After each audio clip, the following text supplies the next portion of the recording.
बताते हैं खबरों का सच। देखना ना भूलिए हर रोज अजमेर की बात रजनीश रोहिल्ला के साथ। हम हैं सच्चाई की वापसी, हम हैं SKV न्यूज़। कोरोना का मामला वैसे तो कई राज्यों की अदालतों में चल रहा है, लेकिन मंगलवार को सुप्रीम कोर्ट ने भी इस मामले में स्वतः ही संज्ञान ले लिया। कोर्ट ने केंद्र सरकार को नोटिस जारी कर ऑक्सीजन और दवाइयों को लेकर कई जानकारियां मांगी है। इसी मामले में दोपहर को हुई सुनवाई में सुप्रीम कोर्ट ने केंद्र सरकार से पूछा कि अगर यह नेशनल इमरजेंसी नहीं है तो क्या है। इसके साथ ही सुप्रीम कोर्ट ने ऑक्सीजन और वैक्सीन की सप्लाई को लेकर राष्ट्रीय योजना बनाने के मामले में भी चर्चा की है। आगे बढ़ने से पहले मैं Rajneesh Rohilla SKV TV news में आपका स्वागत करता हूं। तो क्या भारत में दूसरा संपूर्ण लॉकडाउन आएगा? क्या तेजी से पैर पसार रहे कोरोना को रोकने के लिए यही आखिरी विकल्प होगा, या फिर कोरोना की गाइडलाइन की पालना करके कोरोना से जंग जीत ली जाएगी?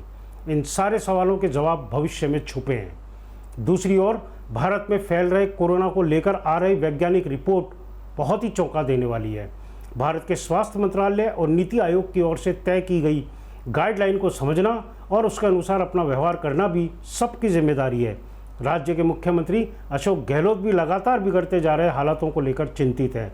वहीं प्रधानमंत्री नरेंद्र मोदी भी साफ कह चुके हैं कि कोरोना की चैन तोड़ने के लिए आखिरी विकल्प संपूर्ण लॉकडाउन ही है। हालांकि केंद्र सरकार ऐसा कोई निर्णय नहीं करने जा रही है, लेकिन राजनीतिक हलकों में चर्चा है कि बंगाल और असम में हुए चुनाव परिणामों के बाद केंद्र सरकार कोरोना को रोकने के लिए कोई सख्त कदम उठा सकती है।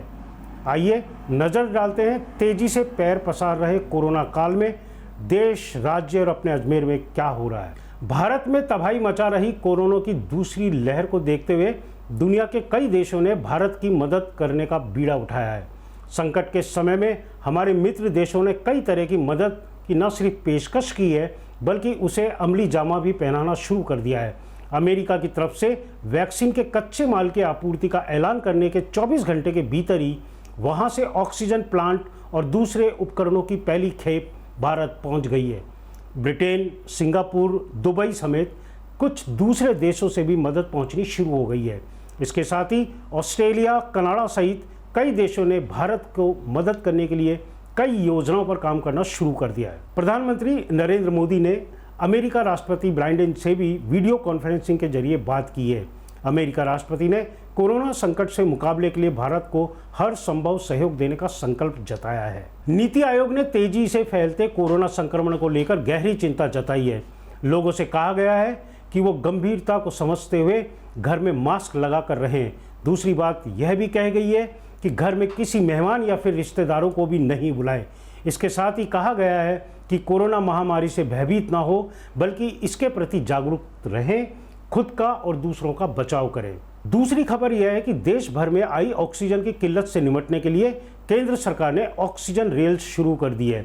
रेलवे की ओर से ऐसी कई ट्रेनों को चलाया जा रहा है जो एक स्थान से दूसरे स्थान तक ऑक्सीजन पहुंचाने के काम में जुट गई है। दिल्ली के लिए करीब 70 टन जीवनदायिनी प्राणवायु के साथ पहली ऑक्सीजन एक्सप्रेस मंगलवार को दिल्ली पहुंची। दिल्ली की अरविंद केजरीवाल सरकार इस ऑक्सीजन को अब दिल्ली के विभिन्न सरकारी अस्पतालों तक पहुंचाने में जुट गई है। दिल्ली और केंद्र सरकार के बीच ऑक्सीजन को लेकर चल रही खींचतान के बीच रेल मंत्री पीयूष गोयल ने ट्वीट किया है कि राजधानी दिल्ली में मरीजों के लिए ऑक्सीजन के साथ छत्तीसगढ़ के रायगढ़ से ऑक्सीजन एक्सप्रेस दिल्ली पहुंच चुकी है। तीसरी खबर कोरोना की 2 वैक्सीनों के अलग अलग कीमतों को लेकर उठ रही विवाद से जुड़ी है। कई राज्य सरकारों के आपत्ति के बाद केंद्र सरकार ने वैक्सीन की सप्लाई कर रही सीरम इंस्टीट्यूट और भारत बायोटेक से कहा है कि वे अपने कोविड-19 टीकों की कीमतों को कम करें। सरकार ने इन दोनों कंपनियों को टीकों के दाम कम करने के लिए ऐसे समय में कहा है जब अलग अलग राज्यों ने आलोचना करते हुए ऐसे बड़े संकट के दौरान मुनाफाखोरी पर आपत्ति जताई है। जैसा कि सामने आया है कि दोनों ही कंपनियों ने कोरोना टीकों की कीमतें अलग अलग बताई है, जिनकी कीमतों में बहुत ज़्यादा अंतर है। हैदराबाद स्थित भारत बायोटेक ने अपने कोविड-19 टीके कोवैक्सीन की कीमत राज्य सरकार के लिए 600 रुपये और प्राइवेट अस्पतालों के लिए 1200 रुपये निर्धारित की है। वहीं पुणे स्थित सीरम इंस्टीट्यूट ऑफ इंडिया राज्य सरकारों के लिए कीमत 400 रुपये और प्राइवेट अस्पतालों के लिए 600 रुपये प्रति खुराक उन्होंने घोषित की है, जबकि दोनों ही कंपनियां अपने टीके केंद्र सरकार को 150 रुपये प्रति खुराक की दर से उपलब्ध करा रही है। अब बात कर लेते हैं राज्य के हालातों की। प्रदेश में विकराल रूप ले चुकी कोरोना महामारी से मौत का तांडव जारी है। राज्य में बीते 24 घंटे में 16,000 से अधिक संक्रमित मिले हैं, जबकि 84 लोगों की मौत हो गई है। वहीं एक्टिव मामलों की संख्या लगभग 1.5 लाख का आंकड़ा छूने वाली है। प्रदेश में संक्रमण दर बढ़ने के साथ साथ मृत्यु दर भी लगातार बढ़ती जा रही है, जो सरकार के लिए सबसे अधिक चिंता का कारण बना हुआ है। प्रदेश के अस्पतालों में मरीजों को इमरजेंसी तक में जगह मिलना मुश्किल होता जा रहा है। सरकार ही नहीं, प्राइवेट अस्पताल भी अब लगातार बढ़ रहे मरीजों का दबाव नहीं झेल पा रहे हैं। राज्य के अस्पतालों में कोरोना मरीजों के लिए पर्याप्त ऑक्सीजन नहीं है। ऐसे हालातों के बीच कोरोना संक्रमण से लड़ने के लिए राज्य की अशोक गहलोत सरकार ने मोदी की केंद्र सरकार के खिलाफ सीधा मोर्चा खोल दिया है। मुख्यमंत्री अशोक गहलोत ने ऑक्सीजन, दवाइयां और अन्य संसाधनों की मांग को लेकर राज्य सरकार के 3 मंत्रियों को दिल्ली सरकार पर दबाव बनाने के लिए दिल्ली भेज दिया है। दिल्ली जाने वालों में राज्य के ऊर्जा मंत्री डॉक्टर BD कल्ला, नगरीय विकास मंत्री शांति धारीवाल और चिकित्सा मंत्री डॉक्टर रघु शर्मा हैं। ये तीनों मंत्री विशेष विमान से दिल्ली पहुंच चुके हैं। तीनों मंत्रियों ने लोकसभा स्पीकर ओम बिरला से मुलाकात कर राजस्थान की समस्याओं से अवगत कराया है। तीनों मंत्रियों को केंद्रीय स्वास्थ्य मंत्री डॉक्टर हर्षवर्धन, परिवहन मंत्री नितिन गडकरी, रेल मंत्री पीयूष गोयल और रसायन एवं उर्वरक राज्य मंत्री मनसुख मंडाविया से मुलाकात करनी है। खबर लिखे जाने तक केंद्रीय रसायन और उर्वरक राज्य मंत्री मनसुख मंडाविया ने ही मिलने का समय दिया है।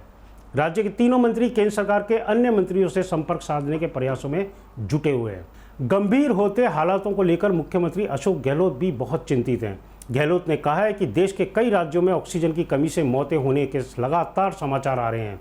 यह बहुत ही गंभीर और दुर्भाग्यपूर्ण स्थिति है। राजस्थान में ऐसा ना हो, इसके लिए अधिकारियों को सभी संभव उपाय करने के निर्देश दिए गए हैं। दोस्तों, हमारा प्रदेश राजस्थान कुल एक्टिव मामलों की संख्या के लिहाज से देश भर में 6ठे स्थान पर पहुंच चुका है। और अब कोरोना संक्रमण से जुड़े एक वैज्ञानिक अनुमान की खबर भी जान लीजिए। कोरोना की पीक को लेकर वैज्ञानिकों के एक दल ने बड़ा दावा किया है। वैज्ञानिकों के अनुसार कोरोना की दूसरी लहर की पीक मई के दूसरे या आखिरी सप्ताह में आएगी, यानी कि आने वाले 15 दिन किसी के लिए भी बहुत ही खतरनाक साबित हो सकते हैं। वैज्ञानिकों के अनुसार 4 मई से 8 मई के बीच देश में हर दिन संक्रमित होने वालों की संख्या 4 लाख तक पहुंच सकती है।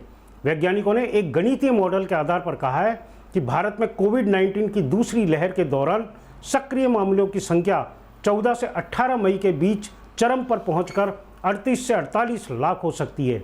यहाँ यह बात गौर करने वाली है कि वैज्ञानिकों के दावे से पहले ही मंगलवार तक कोरोना संक्रमितों की प्रतिदिन का आंकड़ा 3.5 लाख को छू चुका है। IIT कानपुर और हैदराबाद के वैज्ञानिकों ने सूत्र नाम के मॉडल का इस्तेमाल करते हुए कहा कि मई के अंत तक इसमें तेजी से कमी आती चली जाएगी।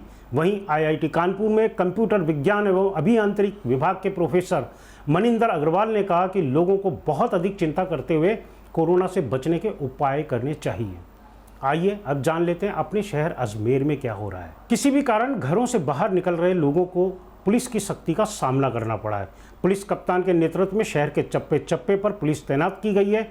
हर वाहन को रोककर पूछताछ की जा रही है। बिना वजह तफरीह करने वालों के चालान बनाए जा रहे हैं।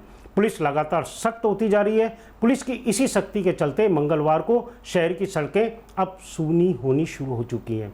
बिना वजह घर से बाहर निकलकर घूम रहे लोगों की संख्या में भी कमी आनी शुरू हो गई है। 11 से 12 बजे के बीच जरूर कुछ चहल पहल नजर आई, लेकिन उसके बाद सड़कें सुनसान होनी शुरू हो गई। पुलिस की इस सख्ती का सामना धार्मिक क्रियाकलाप और कर्मकांड को कराने वाले पंडित पुरोहितों को भी करना पड़ रहा है। पुलिस की ओर से ऐसे कई लोगों के वाहनों का चालान भी किया जा रहा है। इसी समस्या से निजात पाने के लिए श्री अजय मेरू विप्र पौरोहित संस्थान के पदाधिकारियों ने कलेक्टर को ज्ञापन देकर पंडितों को पास जारी करने का निवेदन किया है, जिससे ब्राह्मण वर्ग शहर के विभिन्न स्थानों पर जाकर मांगलिक कार्य करा सके। छात्र संगठन अखिल भारतीय विद्यार्थी परिषद की ओर से साप्ताहिक जन चेतना कार्यक्रम के तहत लोगों को जागरूक करने का काम किया गया। ABVP की टोलियों ने कई स्थानों पर जाकर कोरोना से जागरूक करने वाले पोस्टर चस्पा करने के साथ साथ लोगों को मास्क भी वितरित किए। अब एक खबर गुनाहों की दुनिया से।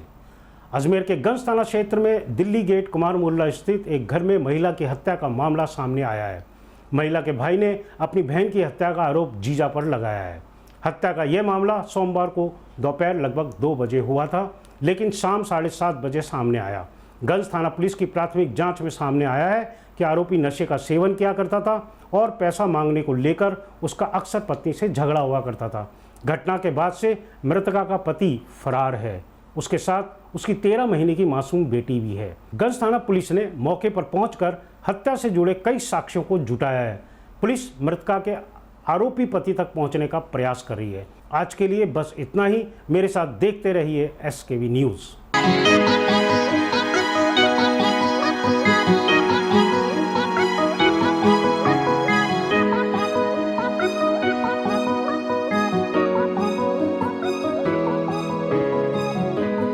हम दिखाते हैं खबरों का सच। देखना ना भूलिए हर रोज अजमेर की बात रजनीश रोहिल्ला के साथ। हम हैं सच्चाई की वापसी। हम हैं SKV न्यूज़।